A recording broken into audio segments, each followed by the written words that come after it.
Donc, naturellement, le citoyen pourrait être inscrit sur la liste électorale.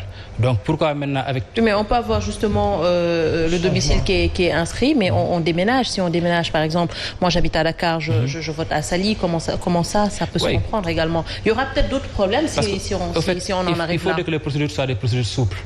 Parce qu'aujourd'hui, en principe, pour obtenir une pièce d'identité, on ne doit pas faire le parcours du combattant pour obtenir une pièce d'identité. Obtenir une pièce d'identité, ça doit être une chose très facile. Oui. Parce que ça doit être des règles. Obtenir une pièce d'identité pour attendre 3 mois pour avoir cette pièce, c'est pas du tout légal. Donc pour moi, c'est des choses maintenant qu'il faut essayer de mettre sur pied, mais d'accélérer maintenant les bonnes procédures pour une bonne transparence et une bonne gouvernance. Alors justement, même en parlant, je vais rebondir sur ça, par rapport à la pièce d'identité, c'était le problème justement des primo-votants. Effectivement, et jusqu'à aujourd'hui, c'est un problème parce qu'il y a beaucoup de primo-votants aujourd'hui qui ont des difficultés même pour s'inscrire ou même pour avoir la carte d'identité parce que les délais impartis ne sont pas respectés. Aujourd'hui, on vous dit dans 15 jours, vous avez votre pièce d'identité, on reste presque 1 mois, les jeunes n'ont pas leur carte d'identité. Ça aussi, c'est un problème au niveau de l'administration centrale. Donc justement, quand on regarde tout ce qui s'est passé, on va dire que le gouvernement peut-être a quelque chose à faire pour réformer d'habitude comment on fait les listes électorales, cette révision. Il faut assouplir la procédure. Aujourd'hui, pour obtenir sa carte d'identité, c'est extrêmement très difficile. Et il y a de longues queues qu'on a au niveau des commissariats. Il y a un délai aussi de traitement au niveau de l'administration. Donc il y a un problème.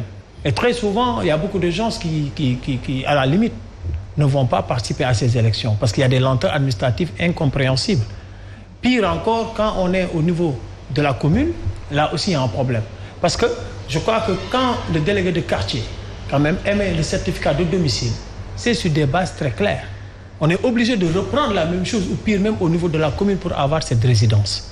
Je crois que quand le délégué de quartier se prononce, ça suffisait largement pour pouvoir s'inscrire sur les listes électorales. Mais on dirait qu'on a un double emploi et que c'est fait à dessein.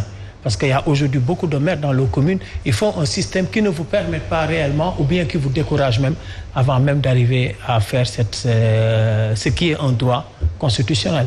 Alors, s'inscrit sur les listes électorales. On a senti beaucoup de couacs justement par rapport à cette révision.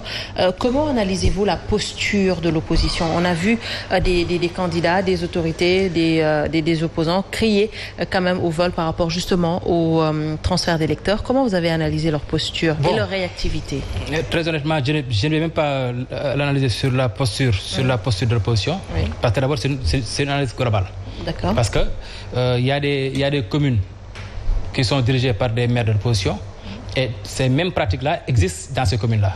Il y a des communes aussi qui sont